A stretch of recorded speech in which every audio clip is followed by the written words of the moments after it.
Hi guys, எல்லாருக்கும் வணக்கம். நான் தான் உங்கள் டிஎன்பிசி கைட் கால். இன்றைக்கி நம்ம சேனலில் என்ன பார்க்க போகிறோம் அப்படின்னா, ஆல்ரெடி நம்ம ஷெடியூல் கொடுத்துருப்போம். அதன்படி கிளாஸ் ஸ்டார்ட் பண்ண போகிறோம். பாலிட்டி கிளாஸ், ஃபஸ்ட்டு கிளாஸ் இந்திய அரசியலமைப்பு, ஹிஸ்ட்ரி ஆஃப் கான்ஸ்டியூஷன் அப்படிங்கிறது பார்க்க போகிறோம்.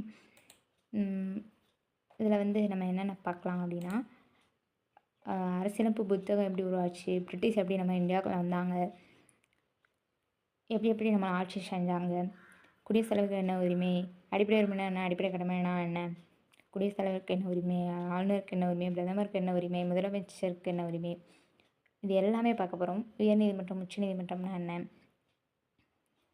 இது அடுத்தடுத்து ஷார்ட் கிளாஸாகவும் உங்களுக்கு கொடுக்குறேன். ஃபஸ்ட்டு கிளாஸ் எப்படி இருக்குன்னு பார்த்துட்டு கமெண்ட் பண்ணுங்கள்.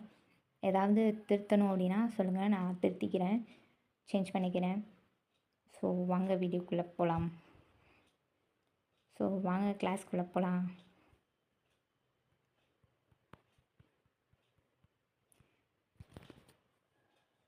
ஹிஸ்ட்ரி ஆஃப் கான்ஸ்டியூஷன் அப்படிங்கிறது நம்ம சுதந்திரத்துக்கு அப்புறம் தான் வந்திருக்கும்னு நீங்கள் நினைக்கலாம். அது இல்லை, 1700களிலேருந்து ஸ்டார்ட் ஆகுது. ஸோ அதுலேருந்து பார்க்கலாம். 1757 வந்து 1757 பிளாஸே போர் அப்படிங்கிறது நடந்திருக்கும்.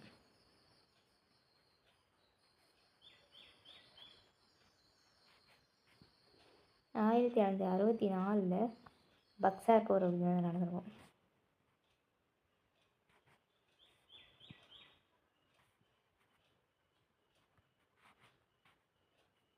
ஓகேவா? 1757 பிளாஸே போர், 1764 பக்சார் போர். இந்த ரெண்டு போருமே வங்காளத்தோட சுற்றுவட்டார பகுதியில் தான் நடந்திருக்கும். இந்த போரில் பிரிட்டிஷ் தான் ஜெயிச்சிருப்பாங்க.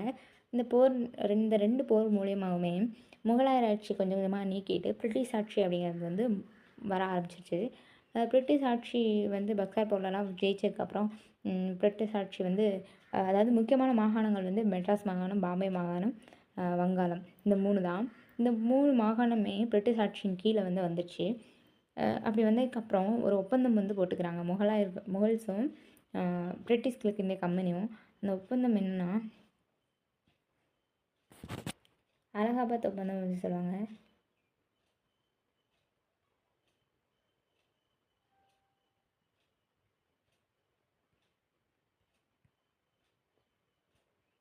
அலகாபாத் ஒப்பந்தம் அப்படிங்கிறது எப்போ போட்டுக்கிட்டாங்க அப்படின்னா 1965. யாருக்குன்னா பிரிட்டிஷ்க்கும் முகலாயர்களுக்கும், பிரிட்டிஷ் கிழக்கிந்திய கம்பெனிக்கும் முகலாயர்களுக்கும் இடையில போட்டிருப்பாங்க. இந்த ஒப்பந்தத்தின்படி வந்து பிரிட்டிஷோட ஆட்சி, பிரிட்டிஷ் கிழக்கிந்திய கம்பெனியின் ஆட்சி வந்து தொடங்குது. இந்த ஆட்சி தொடங்கியதுக்கப்புறம் வங்காளத்தோட முதல் கவர்னராக யார் வந்து இங்கே இருக்கா அப்படின்னா ராபர்ட் கிளைவ் அப்படிங்கிறவர்.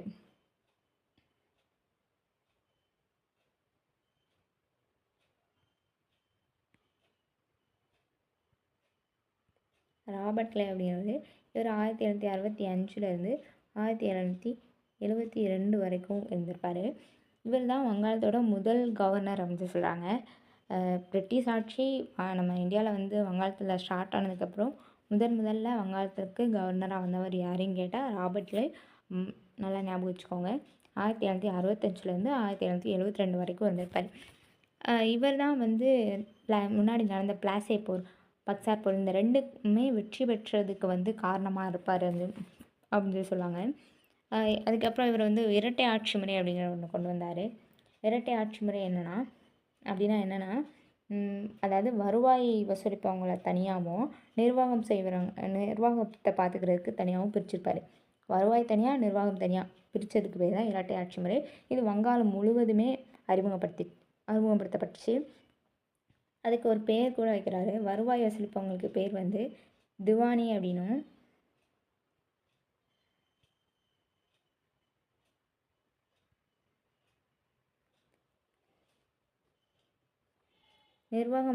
நிர்வாகத்தை பார்த்துக்கிறவங்களுக்கு பேர் வந்து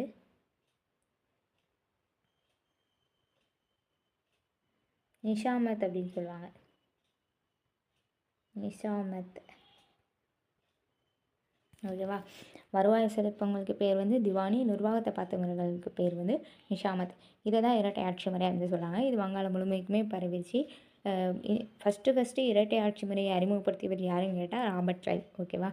அவர் எழுந்து எதற்கு ஆட்சி செய்யலான்னா 1765 1772 வரைக்கும் இரட்டை ஆட்சி முறையை கொண்டு வந்தவர் யாருன்னு கேட்டால் ராபர்ட் கிளைவ். அதுக்கு பேர் என்ன வச்சுருந்தாங்க, வருவாய் தனியாக நிர்வாகம் தனியாக பிரிச்சுருந்தாங்க. வருவாய் செலுத்தவங்க பேர் திவானி, நிர்வாகத்தை பார்த்துக்கிறவங்க பேர் வந்து நிஷாமத். இவர் காலகட்டத்தில் தான் வந்து ராபர்ட் கிளைவ் ஆட்சி காலகட்டத்தில் தான் வந்து இந்தியாவிலேயே முதல் பெரும் பஞ்சம் வந்து சொல்லுவாங்க. 1770 இந்தியாவிலேயே முதல் பெரும் பஞ்சம் நடந்திருக்கும். அதை கூட அவர் அவ்வளோவா எடுத்துக்கிட மாட்டார். நம்ம இந்தியா வங்காளத்தில் வந்து நிறைய பேர் இறந்து போயிருப்பாங்க, உணவு இல்லாமல் பட்டினியாக இருந்து இறந்து போயிருப்பாங்க. அந்த மாதிரிலாம் ஆயிருந்திருக்கும். அது அந்த இவர் காலகட்டத்தில் தான் 1770 தான் அப்படி இருந்திருப்பாங்க. அதுக்கப்புறம் இந்த ஆட்சி இவரோட ஆட்சி நடந்துகிட்ருக்கும்போது கிழக்கிந்திய கம்பெனி, அதாவது பிரிட்டிஷ் கிழக்கிந்திய கம்பெனி அப்படிங்கிறது தான் நம்ம இந்தியாவில் வந்து நம்ம ஆட்சி செஞ்சுட்டு இருந்திருக்கோம். பார்லிமெண்ட் வந்து நம்மளை ஆட்சி செய்யாது, அவங்க நம்மளை கண்டுக்கிடவும் மாட்டாங்க. பிரிட்டிஷ் கிழக்கிந்திய கம்பெனியும் கண்டுக்கிட மாட்டாங்க. ஸோ அவங்க வாட்டில் வருவாங்க, கொள்ளையடிப்பாங்க, அவங்களுக்கு வேணுங்கிற வளத்தை வந்து நம்ம திறந்து எடுத்துகிட்டு அவங்க நாட்டுக்கு போயிடுவாங்க. அந்த மாதிரி இருந்தாங்க. ஸோ இதில் இருந்தவங்க வந்து நிறைய பேர் வந்து நிறைய கொள்ளையடிச்சிட்டு அவங்க இங்கிலாந்துக்கு வந்து போயிட்டாங்க. ஸோ அங்கே நிறைய பணக்காரங்கள்லாம் இருந்திருப்பாங்க இல்லையா, அவங்கெல்லாம் இவன் எப்படி புதுசாக வந்து புது பணக்காரனாக ஆகிட்டான், அங்கே போயிட்டு வந்து கொள்ளையடிச்சிட்டு வந்து தான் இந்த மாதிரி ஆகிட்டான், அதனால் நம்மளும் அங்கே போகணும், எல்லாருமே அங்கே இந்தியாவுக்கு போய் நம்மளும் கொள்ளையடிச்சிட்டு வரணும் அப்படின்லாம் ஆசைப்பட ஆரம்பிச்சிட்டாங்க. இதுக்கப்புறம் பிரிட்டிஷ் பார்லிமெண்ட்டில் அப்போ இருந்தவர் யாருன்னு கேட்டால் நார்த் அப்படிங்கிறவர். நார்த்துனா திசைன்னு நினச்சிக்கிறாருங்க, அவர் பேரே அப்போ நார்த்து தான். நார்த் அப்படிங்கிறவர் இவர் தான் இப்படியெல்லாம் அப்போ நடக்கிறத பார்த்துட்டு ஒழுங்குமுறை சட்டம் அப்படிங்கிறத வந்து கொண்டு வரணும் அப்படின்னு நினச்சாரு. அப்படி கொண்டு வரணும்னு முயற்சி செஞ்சார். இவர் நினச்சதுக்கப்புறம் இவர் முயற்சி செஞ்சதுக்கப்புறம் கொண்டு வரப்பட்ட சட்டம் தான் ஒழுங்குமுறை சட்டம், ரெகுலேட்டிங் ஆக்ட் அப்படின்னு சொல்லுவாங்க. ஓகேவா. வாங்க நம்ம அடுத்து வந்து இப்படி தான் நடந்து ஒரு ஒழுங்குமுறை சட்டம் அப்படிங்கிறது ஃபஸ்ட்டு இப்படி தான் கொண்டு வந்திருப்பாங்க. சட்டம் ஃபஸ்ட்டு கொண்டு வரணும், இந்தியாவுக்கு வந்து சட்டம் கொண்டு வரணும், இப்படி தான் இருக்கணும் அப்படிங்கிறது வந்து ஃபஸ்ட்டு இதெல்லாம் நடந்ததுக்கப்புறம் தான் கொண்டு வந்தாங்க. யார் அதுக்கு அதை கொண்டு வரணும்னு நினச்சவர் யாருன்னா நார்த் அப்படிங்கிறாரு. ஓகேவா. அதான் பார்க்க போகிறோம். ஒழுங்குமுறை சட்டம் 1773 ஜூன் 10. எப்போனா ஜூன் 10. ஓகேவா. ஜூன் 10 1773 இதுதான் ஒழுங்குமுறை சட்டம் கொண்டு வரப்பட்டுச்சு. இதில் வந்து இதுதான் ஃபஸ்ட்டு நம்ம இந்தியாவுக்காக இங்கிலாந்து அரசு அந்த பார்லிமெண்ட் மூலமாக இயற்றப்பட்ட முதல் சட்டம் அப்படின்னு சொன்னாங்க. இது எதுக்காக கொண்டு வரப்பட்டுச்சுன்னா, இந்த பிரிட்டிஷ் கிழக்கிந்திய கம்பெனி வந்து நம்ம இந்தியாவில் அவங்க பாட்டில் கொள்ளையடிச்சிட்டு போகிறாங்களே, அதை ஒழுங்குபடுத்துறதுக்காக கொண்டு வரப்பட்ட சட்டம் தான். அதனால தான் இதுக்கு வந்து ஒழுங்குமுறை சட்டம் அப்படிங்கிற பேர் வந்து சொல்கிறாங்க. ஓகேவா. இந்த சட்டம் இந்திய அரசியமைப்பிலேயே இந்த சட்டம் தான் முதல் படி அப்படின்னு சொல்லுவாங்க. ஓகேவா. இதில் ஒரு முக்கிய அம்சங்கள், இதில் என்னென்ன இந்த சட்டத்தின் மூலமாக சொல்லியிருக்காங்க அப்படிங்கிறத பார்க்கலாம்.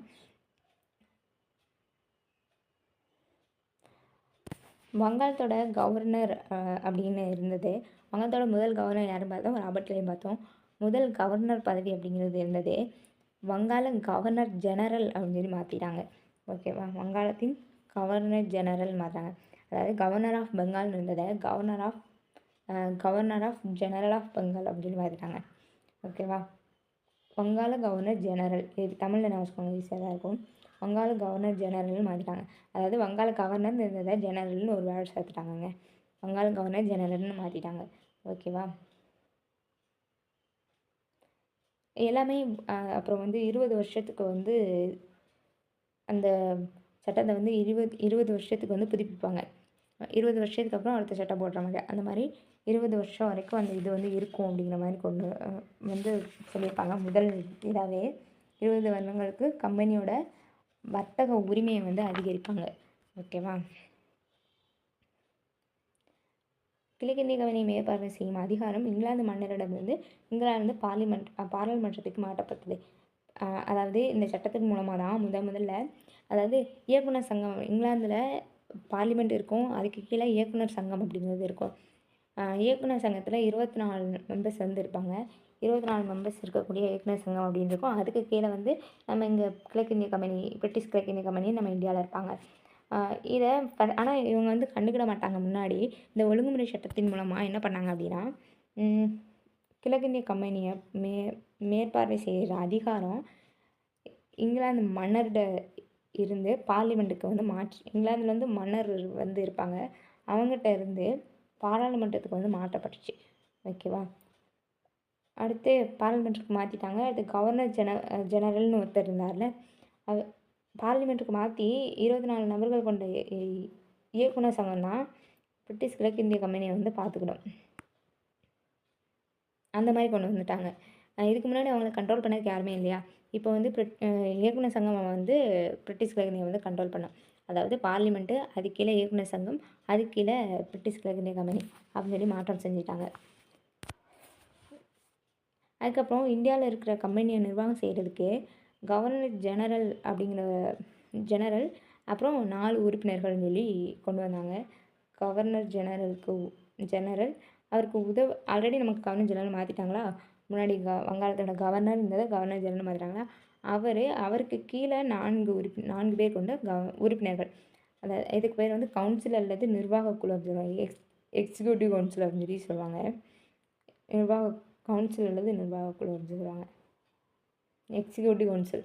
ஓகேவா?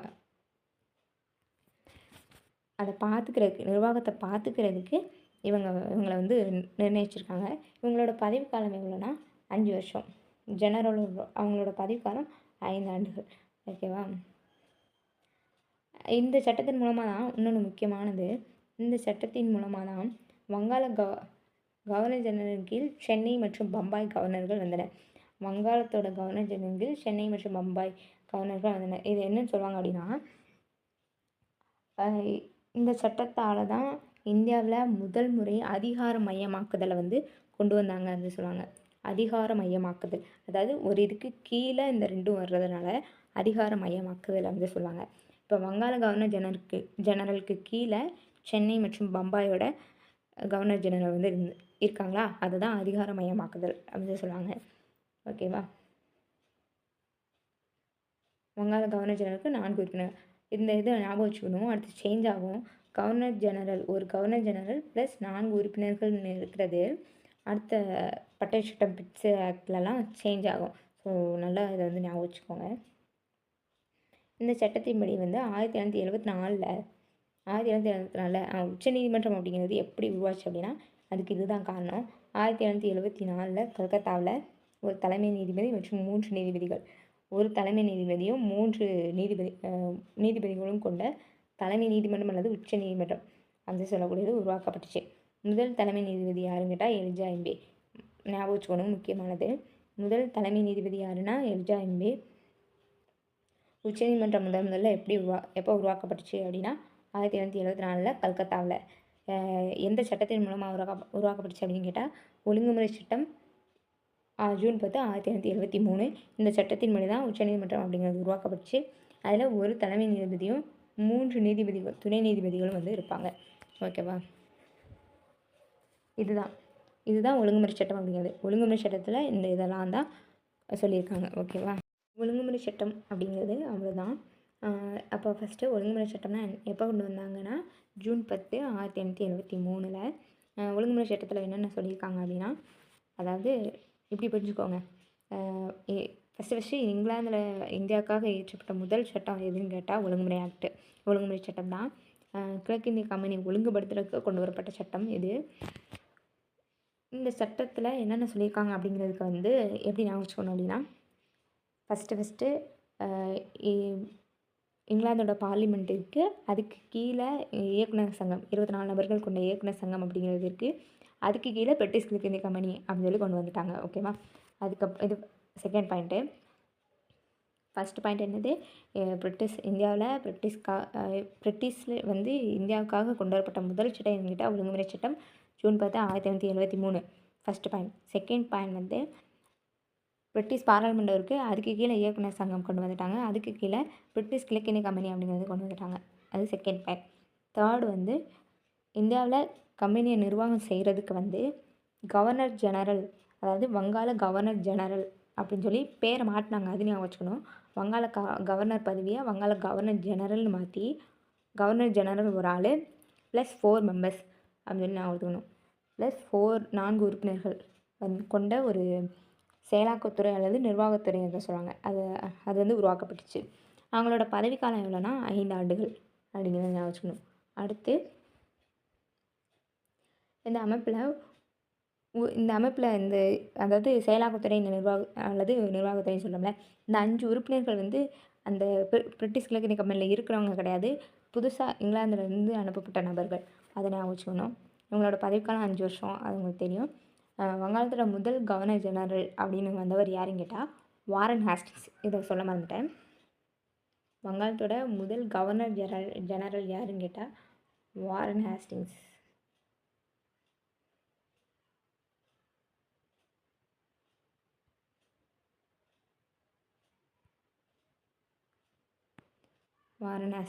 ஓகேவா. வங்காளத்தின் முதல் கவர்னர் யாருன்னு கேட்டால் ராபர்ட் கிளைவ். வங்காளத்தின் முதல் கவர்னர் ஜெனரல் யாருன்னு கேட்டால் வாரன் ஹேஸ்டிங்ஸ். ஓகேவா. இந்த சட்டத்தின் மூலமாக தான், இந்த ஒழுங்குமுறை சட்டத்தின் மூலமாக தான், அதாவது தனியார் வர்த்தகத்தோட அந்த ஊழல் மற்றும் தனியார் வர்த்தகத்தை வந்து தடுத்து நிறுத்துச்சு அப்படின்னு சொல்லி சொன்னாங்க. ஊழலை தடுத்து நிறுத்ததுக்கு அவங்க என்ன செஞ்சாங்க அப்படின்னா, பிரிட்டிஷ் வந்து என்ன செஞ்சுருப்பாங்க அப்படின்னா, ஒன்றுமே பண்ணியிருக்க மாட்டாங்க. அந்த பிரிட்டிஷ் கிழக்கிந்திய கம்பெனியில் வேலை பார்க்குறவங்களுக்கு சம்பளத்தை உயர்த்தி கொடுத்துருப்பாங்க. ஏன்னா சம்பளத்தை உயர்த்தி கொடுத்தா அவன் அடுத்து கொள்ளையடிக்க மாட்டான்ல அப்படின்னு சொல்லி நினச்சி கொடுப்பாங்க. ஆனால் இது அவங்களுக்கு ஒரு பனிஷ்மெண்ட் மாதிரி. இதனால் ஊழல் குறையும் இதனால் ஊழல் வந்து தடுத்து நிறுத்திடுவோம் அப்படின்னு சொல்லி அவங்க சொல்லி கொடுத்துருப்பாங்க. எப்படிலாம் போய் சொல்லி கொள்ளையடிக்கிறாங்கன்னு பாருங்க. அதுக்கப்புறம் பம்பாய் மற்றும் மெட்ராஸ் மாகாணம் வந்து வங்காள கவர்னர் ஜெனரலுக்கு கீழே வந்து கொண்டு வந்தது. அது முக்கியமான பாயிண்ட்டு. இதனால தான் வங்காளத்தில் முதல் முறையாக அதிகாரமயமாக்கத்தில் வந்து இந்தியாவிலேயே முதல் முறையாக அதிகாரமயமாக்கத்தில் கொண்டு வந்தது அப்படின்னு சொல்கிறாங்க. இதுக்கப்புறம் 1774 கல்கத்தாவில் உச்சநீதிமன்றம் உருவாக்குனாங்க. அதில் ஒரு தலைமை நீதிபதியும் 3 நீதிபதிகளும் இருந்திருப்பாங்க. அதில் முதல் தலைமை நீதிபதி யாருன்னு கேட்டால் எலிஜா எம்பே. இவ்வளோதான். இதுதான் ஒழுங்குமுறை சட்டம். ஓகேவா. ஒழுங்குமுறை சட்டத்தில் உள்ள குறையை சரி செய்கிறதுக்கு கொண்டு வரப்பட்ட சட்டம் தான் பிட்ஸ் இந்திய சட்டம் அப்படிங்கிறது. இது எப்போ கொண்டு வந்திருப்பாங்க அப்படின்னா 1784 கொண்டு வந்திருப்பாங்க. இதில் தப்பாக இருக்குது. 1784 பிட்ஸ் இந்திய சட்டம் 1784. இந்த சட்டத்தில் பிரிட்டிஷ் பிரதமர் வந்து வில்லியம் பிட் அப்படிங்கிறவர் தான் அறிமுகம் செஞ்சிருப்பார் இந்த சட்டத்தை. அவரோட பேர் வந்து வில்லியம் பிட் அப்படிங்கிறதுனால பிட் இந்திய சட்டம் அப்படின்னு சொல்லி பேரும் இருந்திருக்கும். இதில் முக்கிய அம்சங்கள் என்னென்ன அப்படின்னா, கவர்னர் ஜெனரல் கவுன்சில் உறுப்பினர்களோட எண்ணிக்கை அப்படிங்கிறது 4லிருந்து 3ஆக குறைக்கப்பட்டுச்சு. அதை நான் ஆல்ரெடி சொன்னேன் பார்த்தீங்களா, அங்கேயே 1+4 அப்படிங்கிறத ஞாபகம் வச்சுக்கணும் அப்படின்னு. கவர்னர் ஜெனரல் ப்ளஸ் 4 மெம்பர்ஸ் அப்படின்னு சொல்லி இருந்திருப்பாங்களா, செயலாக்கத்துறை அல்லது நிர்வாகத்துறைன்னு சொல்லக்கூடியதில். இதில் இந்த பிட்ஸ் இந்திய சட்டத்தின் மூலமாக அவங்க எப்படி குறைச்சிட்டாங்க அப்படின்னா 1+3ன்னு மாற்றிட்டாங்க. ஓகேவா. கவர்னர் ஜெனரல் ப்ளஸ் 3 உறுப்பினர்கள் அப்படின்னு சொல்லி குறைக்கப்பட்டுச்சு. அதை தான் சொல்லியிருக்காங்க. அடுத்து இந்திய நிர்வாகத்தை மேற்பார்வையிட இங்கிலாந்தில் இயக்குனர் மற்றும் கட்டுப்பாட்டுக்குழு ஏற்படுத்தப்பட்டது. அதாவது இந்தியாவில் இருக்க நிர்வாகத்தை பார்த்துக்கிறதுக்கு தனியாக பிரிச்சிட்டாங்க. இதையும் ஒரு டூவல் கவர்மெண்ட்னு சொல்லுவாங்க, அதாவது இரட்டை ஆட்சி முறை அப்படின்னு சொல்லுவாங்க. இதில் எப்படி மாற்றிருப்பார் அப்படின்னா, அதாவது இங்கிலாந்தில் இயக்குனர்கள் மற்றும் கட்டுப்பாட்டுக்குழு அப்படின்னு தனித்தனியாக பிரிச்சுப்பாங்க. இயக்குனர் சங்கத்தை தனியாகவும், கட்டுப்பாட்டு ஆணையம் அரசு நடவடிக்கைக்கு கட்டுப்படுத்தும் ஆணையம் அப்படின்னு சொல்லி 6 ஆணையர்கள் கொண்ட ஒரு குழுவை வந்து அமைச்சிருப்பார். அரசு நடவடிக்கைக்கு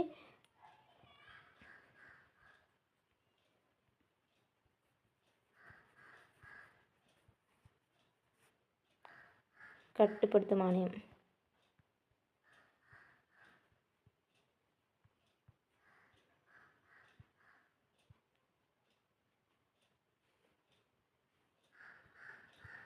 இதில் எத்தனை உறுப்பினர்கள் இருப்பாங்கன்னா 6 ஆணையர்கள் கொண்ட குழுவை வந்து புதுசாக உருவாக்கியிருப்பாங்க. இவங்க என்னென்ன வேலையை பார்ப்பாங்க அப்படின்னா, வரி வந்து சரியாக வசூலிக்காங்களா, அதுக்கப்புறம் இராணுவம் மற்றும் இந்த சமூக நிர்வாகங்கள் இருக்குல்ல, அதெல்லாம் சரியாக இருக்குதா அப்படி அதை பார்த்துக்கிறதுக்கு வந்து இந்த 6 ஆணையர்கள் கொண்ட குழுவை வந்து அமைச்சிருப்பாங்க. கம்பெனியோட வியாபாரத்தை பார்த்துக்கிறதுக்கு இயக்குனர் சங்கம் பார்த்துக்கிடும். இதை வரியெல்லாம் நல்லா வசூலிக்காங்களா, இராணுவம், சமூக நிர்வாகம் இதெல்லாம் பார்த்துக்கிறதுக்கு அரசு நடவடிக்கைக்கு கட்டுப்படுத்தும் ஆணையம் அப்படிங்கிறது 6 நபர்கள் கொண்ட ஆணையத்தை வந்து உருவாக்கியிருப்பாங்க. எத்தனை பேர் இருப்பாங்கன்னா 6 நபர்கள் இருப்பாங்க. 6 நபர்கள் கொண்ட குழு அமைச்சார். எந்த சட்டத்தின் மூலமாக கேட்டாங்க, அரசு நடவடிக்கைக்கு கட்டுப்படுத்தும் ஆணையம் எந்த சட்டத்தின் மூலம் உருவாக்கப்பட்டுச்சு அப்படின்னா பிற்சிந்திய சட்டம் 1784 இந்த சட்டத்தின் மூலமாக உருவாக்கப்பட்டுச்சு அப்படின்னு சொல்லலாம். ஓகேவா? இதுக்கு பேரும் இரட்டை ஆட்சி முறை அப்படின்னு சொல்கிறாங்க. அதாவது இயக்குனர் சங்கத்தோட வந்து கம்பெனியோட வியாபாரத்தை கொடுத்துருப்பாங்களா, அரசு நடவடிக்கை கட்டுப்படுத்தும் ஆணையத்துக்கு கீழே வந்து இராணுவம், சமூக நிர்வாகம் இதெல்லாம் பார்த்துக்கிறதுக்கு சொல்லியிருப்பாங்க. இதையும் டூவல் கவர்மெண்ட் சொல்லுவாங்க. ஆல்ரெடி முதல்ல இரட்டை ஆட்சி முறையை அறிமுகப்படுத்துவது யாருன்னு பார்த்தோம், ராபர்ட் கிளைன் பார்த்தோம். இப்போ பிரிட்ஜ் சட்டத்தின் மூலமாக இரட்டை ஆட்சி முறை ஒன்று பார்க்கும். இதில் என்னென்ன பண்ணியிருக்காங்கன்னா, அரசு நடவடிக்கை கட்டுப்படுத்தும் ஆணையம் அப்படிங்கிற 6 ஆணையர்கள் கொண்ட குழு அமைச்சிட்டாங்க. இயக்குனர் சங்கத்திடம் வந்து கம்பெனியோட வியாபாரத்தை கவனிச்சுக்கிறதுக்கு வந்து விட்டுட்டாங்க. இந்த ரெண்டையும் இரட்டை ஆட்சி முறை எடுத்து சொல்கிறாங்க. அங்கே வந்து வருவாய், நிர்வாகம் அப்படின்னு தனித்தனியாக பார்த்துருப்போம். இங்கே வந்து வியாபாரத்தை பார்த்துக்கிறதுக்கு இயக்குனர் சங்கமும் அரசு நடவடிக்கை கட்டுப்படுத்தும் ஆணையம் அப்படிங்கிறது 6 ஆணையர்கள் கொண்ட குழுவையும் அமைச்சிருக்காங்க. இதை தான் இரட்டை ஆட்சி முறை அப்படின்னு சொல்கிறாங்க. இது வந்து இந்த இரட்டை ஆட்சி முறை அப்படிங்கிறது வந்து எது வரைக்கும் தொடரும் அப்படின்னு சொல்லியிருக்காங்கன்னா 1858 வரைக்கும் தொடரும் அப்படின்னு சொல்லியிருக்காங்க.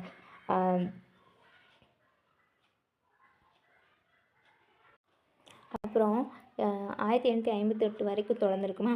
இதுக்கப்புறம் ஒரு முக்கியமான பாயிண்ட்ஸ் இருக்காது, நீங்கள் நோட் பண்ணிக்கோங்க. நான் இப்போ எக்ஸ்ட்ரா சொல்கிற பாயிண்ட்ஸ்லாம் நீங்கள் நோட் பண்ணி வச்சுக்கோங்க. அப்போ தான் உங்களுக்கு ரிவைஸ் பண்ணுறதுக்குலாம் நல்லாயிருக்கும். அதுக்கப்புறம் இயக்குனர் சங்கத்தோட ஒப்புதல் இல்லாமல் கவர்னர் ஜெனரல் அவங்க பாட்டில் போர் தொடுக்கக்கூடாது அப்படின்னு சொல்லியிருப்பாங்க. இயக்குனர் சங்கத்தோட கேட்டுட்டு தான் போர்லாம் தொடுக்கணும்னா கவர்னர் ஜெனரல் வந்து போர் தொடுக்கணும், இல்லைனா போர் தொடுக்கக்கூடாது அப்படின்னு சொல்லியிருப்பாங்க. அப்புறம் ஒரு கொள்கை வந்து பின்பற்றிப்பாங்க. என்னென்னா இடையூறு இல்லா கொள்கை அப்படின்னு சொல்லுவாங்க. இடையூறு இல்லா கொள்கை, அதாவது இடையூறு இல்லா கொள்கை அப்படின்னா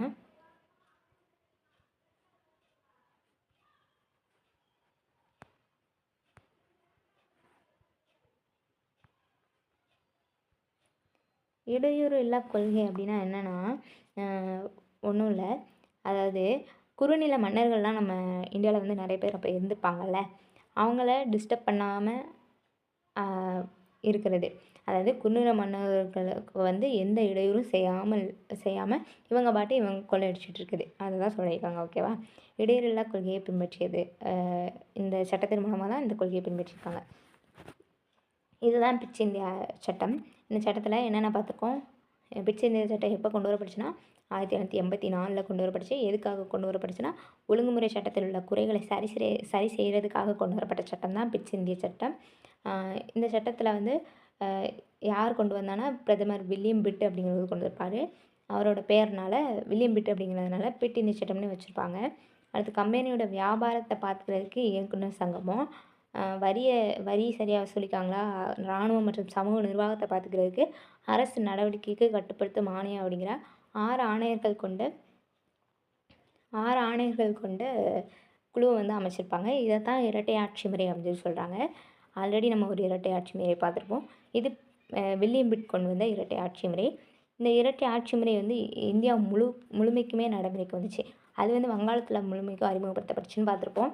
இது வந்து இந்தியா முழுமைக்கும் அறிமுகப்படுத்தப்பட்டுச்சு. எது வரைக்கும் தொடர்ந்துச்சு அப்படின்னா 1858 வரைக்கும் தொடர்ந்துருக்கு இந்த இரட்டை ஆட்சி முறை அப்படிங்கிறது. செயலாக்கத்துறையில் இதுக்கு முன்னாடி பார்த்துருப்போம் 1+4ன்னு, இப்போது 1+3ன்னு இந்த சட்டத்தின் மூலமாக மாற்றம் செஞ்சுருக்காங்க. அதுக்கப்புறம் இயக்குனர் சங்கத்தோட ஒப்புதல் இல்லாமல் கவர்னர் ஜெனரல் வந்து போர் தொடுக்கக்கூடாது அப்படின்னு சொல்லியிருக்காங்க. அப்புறம் இயக்குனருக்கு இடையூறு இல்லா கொள்கையை வந்து பின்பற்ற வேண்டும் அப்படிங்கிறது இந்த சட்டத்தின் மூலமாக சொல்லியிருக்காங்க.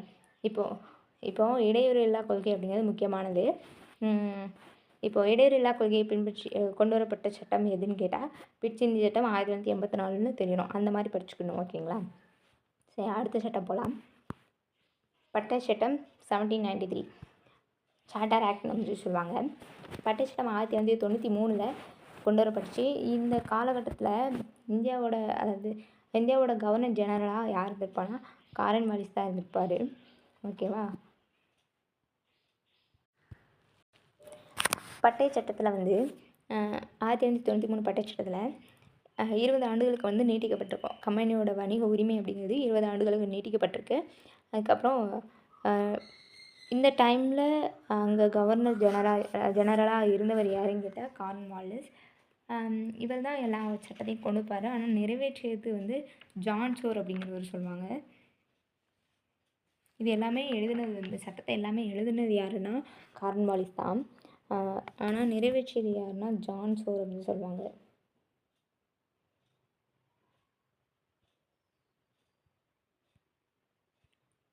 ஜான் ஷோர் அப்படிங்கிறவர். சரி, ஓகே. பட்டை சட்டம் 20 ஆண்டுகளுக்கு கம்பெனியோட வர்த்தக உரிமை அதிகரிச்சிச்சு.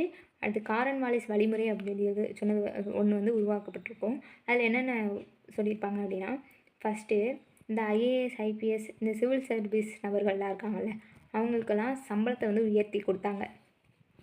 அப்புறம் காவல்துறை வந்து மறுசீரமைத்தார். பிரிட்டிஷ் ஆட்சியில் ஃபஸ்ட்டு காவல்துறையை மறுசீரமைச்சது யாருன்னு கேட்டால் காரன் வாலிஸ் வழிமுறையின்படி தான் காவல்துறை வந்து மறுசீரமைச்சிருப்பாங்க. இதெல்லாம் நீங்கள் நோட் பண்ணிக்கணும், முக்கியமானது. அப்புறம் நீதித்துறை மற்றும் செயலாக்கத்துறை வந்து பிரிச்சிருப்பாங்க. நீதித்துறையை அதாவது ஐஏஎஸ் ஐபிஎஸ் ஆஃபீஸர்ஸ் வந்து நீதி சொல்கிறதையும் பார்ப்பாங்க, நிர்வாகத்தையும் பார்ப்பாங்க. ஸோ நீதி சொல்கிறது வந்து வேற ஆள் பார்க்கட்டும், செயலாக்க வேலையை நிர்வாக வேலையை வந்து வேற ஆள் பார்க்கட்டும்னு சொல்லி தனித்தனியாக பிரித்து விட்ருப்பாங்க. ஓகேவா. அடுத்து இந்திய வருவாய்கள் மூலமாக தான் அங்கே வேலை பார்க்குற நபர்களுக்கு வந்து இந்திய வருவாய் மூலமாக தான் சம்பளம் கொடுக்கணும் அப்படின்னு சொல்லி வந்து சொல்லியிருப்பாங்க. இந்திய வருவாய்கள்லேருந்தே கம்பெனி ஊழியருக்கு வந்து சம்பளம் வழங்க வேண்டும் அப்படின்னு சொல்லி சொல்லியிருப்பாங்க. அடுத்து எல்லா சட்டங்களுமே இவர் கொண்டு வர எல்லா சட்டமுமே இந்திய மொழியிலேயே இருக்கணும். அதாவது அவங்களுக்கு தெரிகிற மாதிரி அந்த சட்டம் இதுதான் அப்படிங்கிறது அவங்களுக்கு தெரிகிற அந்த இந்திய மொழிகள்லேயே எழுதி கொள்ளையடிப்பாங்க. அதை தான் சொல்லியிருப்பாங்க, இந்திய மொழிகள்லேயே எழுதிட வேண்டும் அப்படிங்கிறது. மேலும் அதிகளவு அதிகாரத்தை கவர்னர் ஜெனரலுக்கு வழங்கினாங்க. ஆல்ரெடி ஒரு பொறுப்பு இருக்குமா, கவர்னர் ஜெனரல் தான் அங்கே வணிகத்தை வந்து பார்த்துக்கிடுவார். இந்த சட்டத்தின் மூலமாக இன்னும் கொஞ்சம் அதிகாரத்தை வந்து தூக்கி கொடுத்துட்டாங்க. ஓகேவா. இவ்வளோ தான் பட்டை சட்டம் 1993 அப்படிங்கிறது. பட்டை சட்டத்தின் மூலமாக நகராட்சி அமைப்புகள் கொண்டு வரப்பட்டுச்சு. நகராட்சி அமைப்புகள் வந்து ஏற்படுத்தப்பட்டுச்சு. அதில் இந்தியாவோட முதல் நகராட்சி மற்றும் மாநகராட்சி அப்படிங்கிறது சென்னை. எப்போ கொண்டு வந்தாங்க அப்படின்னா 1687 வந்து கொண்டு வரப்பட்டுச்சு. 1688 வந்து நடைமுறைப்படுத்தப்பட்டுச்சு. ஓகேவா. முதல் நகராட்சி மற்றும் மாநகராட்சி அப்படிங்கிறது எதுனா சென்னை. எப்போ கொண்டு வரப்பட்டுச்சுன்னா 1687 கொண்டு வரப்பட்டு நடைமுறைப்படுத்தப்பட்டது வந்து 1688.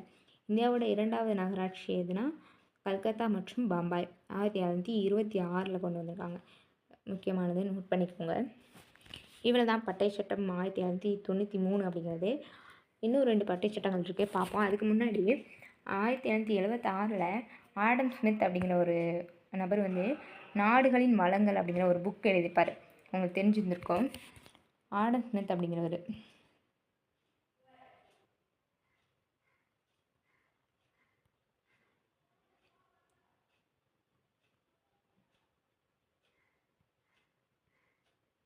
ஆடம் ஸ்மித் எப்போ 1776 என்ன புக் அப்படின்னா நாடுகளின் வளங்கள்.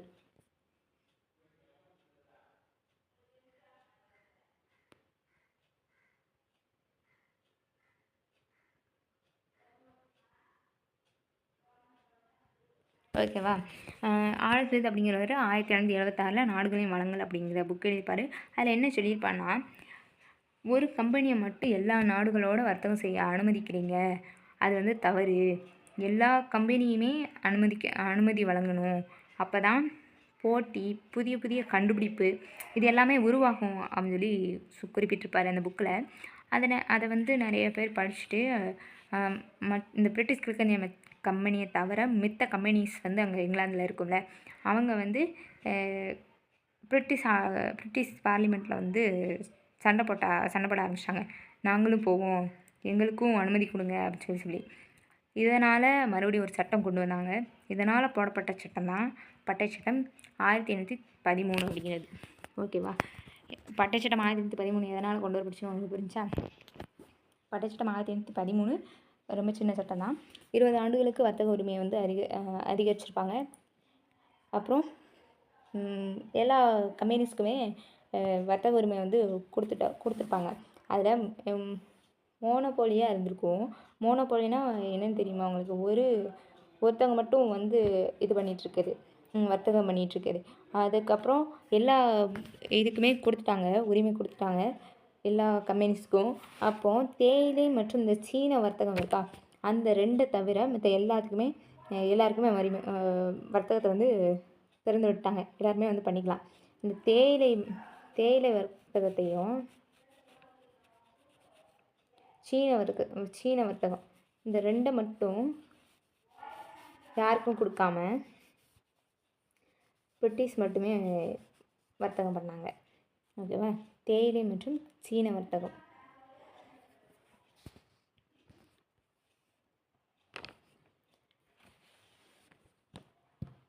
இந்த சட்டத்தின் மூலமாக கிறிஸ்துவ மிஷினரிகளும் நம்ம இந்தியாவுக்குள்ளே வர ஆரம்பிச்சிட்டாங்க.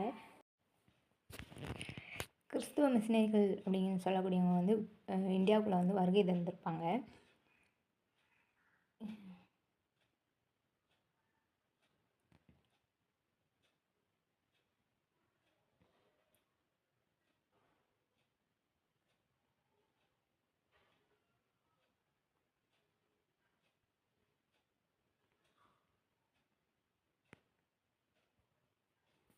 கிறிஸ்துவ மிஷினரிகள் அப்படிங்கிறவங்க இந்தியாவுக்கு வந்து இந்த பட்டை சட்டத்தின் மூலமாக தான் இந்தியாவுக்கு வந்து முதல்ல வந்திருப்பாங்க.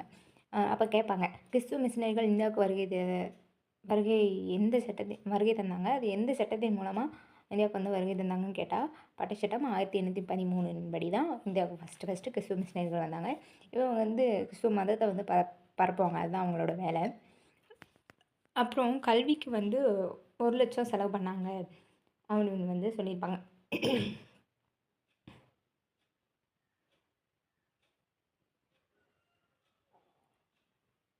கல்விக்கு ஆண்டுக்கு 1 லட்சம் வந்து நிதி ஒதுக்கீடு செய்யப்பட்டுச்சு அப்படின்னு சொல்கிறாங்க.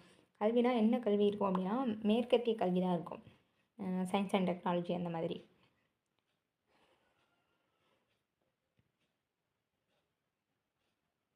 இதுதான் பட்டை சட்டம் 1813 அப்படிங்கிறது. இவ்வளோ தான். மொத்தம் 4 பாயிண்ட்டு. ஃபஸ்ட்டு என்னென்னா 20 வருஷத்துக்கு வந்து கம்பெனியோட உரிமையை வந்து நீடிக்கிறாங்க. அடுத்து தேயிலை மற்றும் சீன வர்த்தகம் இந்த 2 தவிர மற்ற எல்லாத்துக்குமே மற்ற வர்த்தகர்களுக்கும் உரிமை உண்டு. அந்த 2 மட்டும் யார் விட மாட்டா? பிரிட்டிஷ் வந்து அவங்க தான் பார்ப்பாங்க, வேறு யாரும் விட மாட்டாங்க. அது கிறிஸ்துவ மிஷினரிகள் வந்து இந்த சட்டத்தின் மூலமாக தான் இந்தியாவுக்கு வருகை இருந்தாங்க. கல்விக்கு வந்து வருஷம் 1 லட்சம் செலவழிக்கிறோம், அது ஒதுக்கப்படுது அப்படின்னு சொல்லியிருக்காங்க. கல்விக்கு எந்த 1 லட்சம் செலவு ஒதுக்குறோம் அப்படின்னு சொல்லி எந்த சட்டத்தில் சொன்னாங்கன்னா பட்டை சட்டம் 1813 ஃபஸ்ட்டு. ஓகேவா? அது வந்து ஞாபகம் வச்சுக்கணும். பார்க்க போகிறது பட்டை சட்டம் 1833. இந்த பட்டை சட்டத்தில் இந்த 1833 உள்ள பட்டை சட்டத்தில் என்ன நடந்திருக்கும் அப்படின்னா, என்னென்ன சொல்லியிருப்பாங்க அப்படின்னா, ஐரோப்பியர்கள் வந்து யார் வேணாலும் வருகை தரலாம்னு சொல்லியிருப்பாங்க. ஃபஸ்ட் பாயிண்ட்டாகவே ஐரோப்பியர்கள் யார் வேணாலும் இந்தியாவுக்கு வந்து வருகை தரலாம் வந்து சொல்லியிருப்பாங்க. முக்கியமாக இந்த கிறிஸ்துவ மிஷினரிகள் தான் முக்கியமாக வருகை தந்திருப்பாங்க. கிறிஸ்துவ மிஷினரிகள் ஆல்ரெடி நம்ம பார்த்துருக்கீங்களா 1813 பட்டை சட்டத்தில். அதன்படி அந்த கிறிஸ்துவ மிஷினரிகள் வந்து அதிகமாக முக்கியமாக வருகை தந்திருப்பாங்க இந்த பட்டை சட்டத்தின் மூலம். வந்து இங்கே நிலத்தை இங்கே வாங்கி இங்கே தங்கி அந்த மதத்தை மாற்றும் வேலையில் வந்து ஈடுபடுவாங்க. சரியா?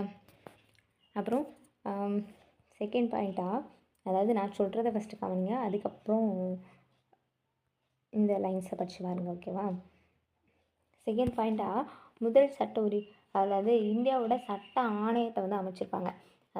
சட்ட ஆணையம் அப்படின்னா ஆல்ரெடி நம்ம பார்த்துருப்போம், கவர்னர் ஜெனரல் அப்படிங்கிறது 1+3 4ன்னு இருந்துச்சு. அடுத்து 1+3ன்னு பிட் இந்திய சட்டத்தின் மூலமாக மாற்றினாங்க. இப்போ பட்டை சட்டம் 1833 படி அது என்னவா மாறுனா 1+3 அப்படின்னு தான் இருக்குது, அப்படியே தான் இருக்குது. அதோட +1 என்ன ஆட் ஆகுது அப்படின்னா சட்ட உறுப்பினர் அப்படிங்கிற ஒரு இது வந்து ஆட் ஆகுது. அதாவது ஒரு கவர்னர் ஜெனரல் ப்ளஸ் 3 உறுப்பினர்கள் ப்ளஸ் ஒரு சட்ட உறுப்பினர் அப்படின்னு சொல்லி ஆட் ஆகுது. ஓகேவா? ஒரு கவர்னர் ஜெனரல் ப்ளஸ் 3 உறுப்பினர்கள் ப்ளஸ் ஒரு சட்ட உறுப்பினர். இந்த சட்ட உறுப்பினர் அப்படிங்கிறது தான் இந்த சட்டத்தின் மூலமாக உருவாக்கப்படுது. இந்த சட்ட உறுப்பினராக முதல்ல யார் இருப்பா அப்படின்னா மக்காலே அப்படிங்கிறவர் இருப்பார். என்ன பார்த்தீங்கன்னா மெக்காலே அப்படிங்கிறது வந்து முதல் சட்ட உறுப்பினராக இருப்பார். இதன் அடிப்படையில் வந்து இந்த சட்டத்தோட பரிந்துரையின் அடிப்படையில் தான் நமக்கு வந்து ஐபிசி ஆக்ட் வந்து கொண்டு வந்திருப்பாங்க. அது ஐபிசி ஆக்ட்னால் உங்களுக்கு தெரியுமா? ஐபிசி ஆக்ட்னால் இந்திய தண்டனை சட்டம் அப்படின்னு சொல்லுவாங்க. 1860 கொண்டு வரப்பட்டுச்சு. நடைமுறைக்கு வந்தது வந்து 1860. ஐபிசி ஆக்ட்னு சொல்லுவாங்க, இந்திய தண்டனை சட்டம். ஓகேங்களா? இப்போ மக்காலே தான் முதல் சட்ட உறுப்பினராக வராரு. அப்போ கவர்னர் ப்ளஸ் 3 உறுப்பினர்கள் ப்ளஸ் ஒரு சட்ட உறுப்பினர். இந்த சட்ட உறுப்பினருக்குன்னு ஒரு தனி ஆணையம் மாதிரி அமைச்சிருந்தாங்க, இந்திய சட்ட ஆணையம் அப்படின்னு சொல்லி. அதோட தலைவராகவே இருந்தவர் வந்து மக்காலே தான். மக்காலே அதுக்கப்புறம் இவர் சொன்னதன் அடிப்படையில் தான் சிவில் சர்வீஸ், அதாவது open competition for civil servants அப்படிங்கிறத அறிமுகப்படுத்துவாங்க. அதாவது இது open competition for civil servants அப்படிங்கிறது வந்து எப்படி இருக்கும் அப்படின்னா இந்தியர்களுக்கு இருக்காது. இந்தியர்களை தவிர மற்ற நபர்களுக்கு மட்டும்தான் இருக்கும். மற்ற நபர்கள்னால் இந்த பிரிட்டிஷ்லேருந்து இங்கே வந்து இருப்பாங்க இல்லையா, அவங்களுக்கு மட்டும்தான். நம்ம இந்தியன்ஸுக்கு வந்து அந்த எக்ஸாம் வந்து கிடையாது. இது முதல்ல கொண்டு வந்தாங்க. அதுக்கப்புறம் இதில் அடிமை முறை ஒழிப்பு சட்டம் அப்படிங்கிறது வந்து 1843 கொண்டு வந்தாங்க.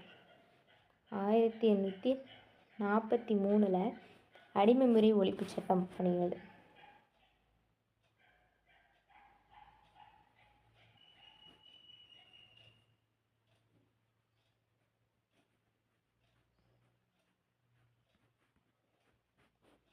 ஓகேவா?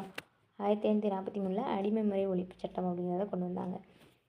இதில் வந்து அடிமை முறை ஒழிப்பு அப்படிங்கிற ஒரு இது வந்து சொல்லியிருப்பாங்க. அதன் அடிப்படையில் கொண்டு வரப்பட்டது தான் அடிமை முறை ஒழிப்பு சட்டம். 1843 கொண்டு வந்திருப்பாங்க. அப்புறம் எல்லா சட்டத்தையுமே 20 வருஷத்துக்கு வந்து கம்பெனியோட வர்த்தக உரிமை வந்து அதிகரிச்சிருப்பாங்க இல்லையா. இதில் வந்து அந்த இது கிடையாது. இந்த காலகட்டத்தில் வந்து நிறைய மாகாணங்களை வந்து அவங்க வந்து கைப்பற்றுவாங்க. அதனால் இது நிலையானதாக இருக்காது அப்படிங்கிறதுக்காக அந்த 20 வருட வர்த்தக உரிமையை வந்து இதில் வந்து கொடுக்கல. இந்த பட்டச்சட்டம் 1833 20 வருட கம்பெனியோட வர்த்தக உரிமையை வந்து கொடுக்கல. அது வந்து நிலையானது கிடையாது அப்படின்னு சொல்லியிருப்பாங்க. ஓகேவா? அதுக்கப்புறம் வங்காளத்தோட கவர்னர் ஜெனரல் அப்படின்னு சொல்லி இருந்திருக்கும். ஆல்ரெடி நம்ம பார்த்துருப்போம், வங்காளத்தின் கவர்னர்னு இருந்திருக்கும், அதை வங்காளத்தின் கவர்னர் ஜெனரல்னு மாற்றிருப்பாங்க. இப்போ என்னென்னா வங்காளத்தின் கவர்னர் ஜெனரல் பதவி இந்திய கவர்னர் ஜெனரல் அப்படின்னு மாற்றியாங்க. வங்காளத்தின் கவர்னர் ஜெனரல் அப்படிங்கிறத இந்தியாவின் கவர்னர் ஜெனரல் அப்படின்னு சொல்லி அழைக்கணும் அப்படின்னு சொல்லிட்டாங்க. ஓகேவா? இது ரொம்ப முக்கியமானது. அப்படி இந்தியாவின் கவர்னர் ஜெனரல் அப்படின்னு மாற்றினதுக்கப்புறம் இருந்த கவர்னர் யாருன்னு கேட்டிங்கன்னா இந்தியாவின் முதல் கவர்னர் ஜெனரல் அப்படின்னு கூட சொல்லலாம்.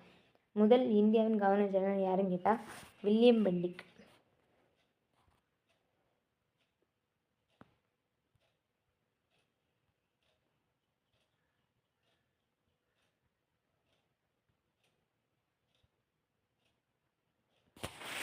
வில்லியம் பெண்டிக் அப்படிங்கிறவர், இவர் தான் இந்தியாவின் முதல் முதல் இந்தியாவின் கவர்னர் ஜெனரல். இந்தியாவின் கவர்னர் ஜெனரல்னு மாற்றினதுக்கப்புறம் ஃபஸ்ட்டு இருந்தவர் யாருன்னா வில்லியம் பெண்டிக். ஓகேவா? அப்புறம் அதிகார மைய சட்டமுறை அப்படிங்கிறது வந்து கொண்டு வந்திருப்பாங்க.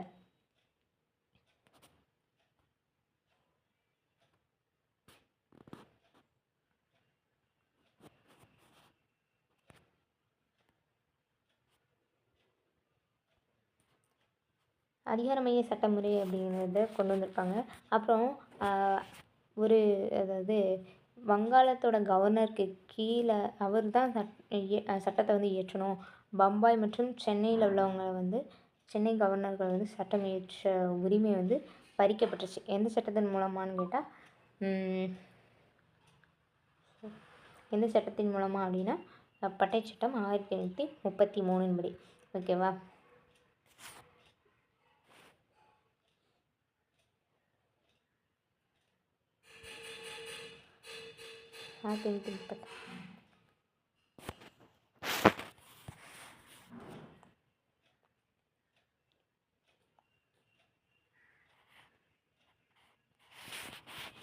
அப்புறம் முதல் சட்ட உறுப்பினராக மெக்காலே இருக்கார். அப்போ 1835 மெக்காலே குழுவோட பரிந்துரை அடிப்படையில் ஆங்கிலம் தான், இங்கிலீஷ் தான் இந்தியாவின் ஆட்சி மொழியாக இருந்திருக்கு. அதுக்கப்புறம் 1835க்கு முன்னாடி வரைக்கும் பாரசீகம் வந்து இருந்திருக்கு.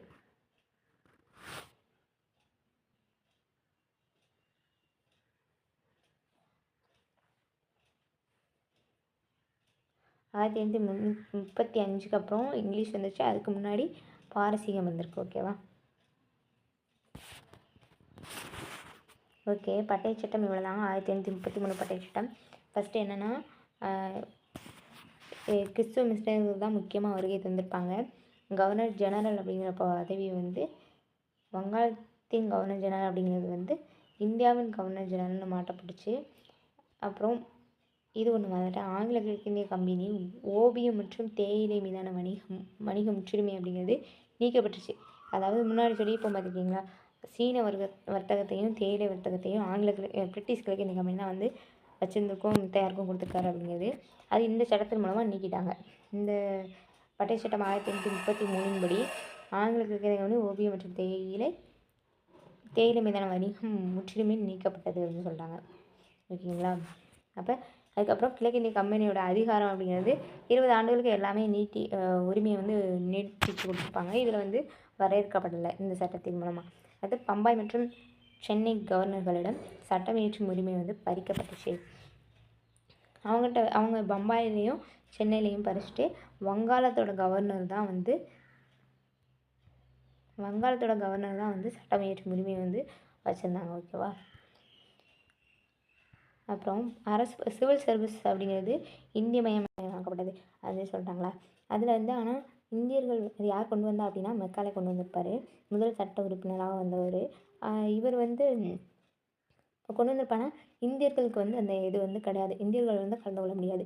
இந்தியர்கள் அல்லாதவங்க தான் அதில் கலந்துக்கிற முடியும். அந்த மாதிரி தான் கொண்டு வந்திருப்பாங்க. அதான் open competition for civil servant அப்படின்னு சொல்லியிருப்பாங்க. அடுத்து கவர்னர் ஜெனரல் கவுன்சிலில் 4வதாக சட்ட உறுப்பினர் ஒருவர் நியமிக்கப்பட்டார். அதுதான் யார் பார்த்தா முதல் சட்ட உறுப்பினராக மெக்காலே வந்து இருக்கார். அடுத்து 1835 ஆங்கிலம் வந்து ஆட்சி மொழியாக வந்துருச்சு இந்தியாவில். 1835க்கு முன்னாடி வரைக்கும் பாரசீகமாக தான் இருந்திருக்கு. ஓகேவா? இதுதான் பட்டை சட்டம் 1833 அப்படிங்கிறது. கான்ஸ்டியூஷன் ஹிஸ்ட்ரியில் ஃபஸ்ட்டு லாஸே-போர், பக்சார்-போர் அதுலேருந்து இப்போ பட்டை சட்டம் வரைக்கும் முடிச்சிருக்கோம். இது வரைக்கும் போதும். வீடியோ லென்த் ஆகும், உங்களுக்கும் போர் அடிச்சிடக்கூடாது இல்லையா? இதை ஃபஸ்ட்டு நீங்கள் நல்லா காமிச்சிட்டு நோட்ஸ் எடுத்துகிட்டு அது நல்லா ரிவைஸ் பண்ணிக்கோங்க. புரியலைன்னா சொல்லுங்கள், நான் புரியாத இடத்துல நான் மறுபடியும் ஷார்ட்ஸ் கூட போடுறேன். ஸோ வீடியோ எப்படி இருக்குன்னு கமெண்ட் பண்ணுங்கள். ஏதாவது சேஞ்சஸ் பண்ணணுன்னா சொல்லுங்கள், கண்டிப்பாக பண்ணிக்கிறேன். ஃபஸ்ட்டு வீடியோங்கிறனால எப்படி கிளாஸ் எடுத்திருக்கேன்னு தெரியல. நானும் உங்களை மாதிரி படிக்கிற ஸ்டூடெண்ட் தான். ஸோ எதுவாக இருந்தாலும் கமெண்ட் பண்ணுங்கள். எந்த டவுட் இருந்தாலும் கேளுங்க. Thank you so much. Thank you for watching. Bye.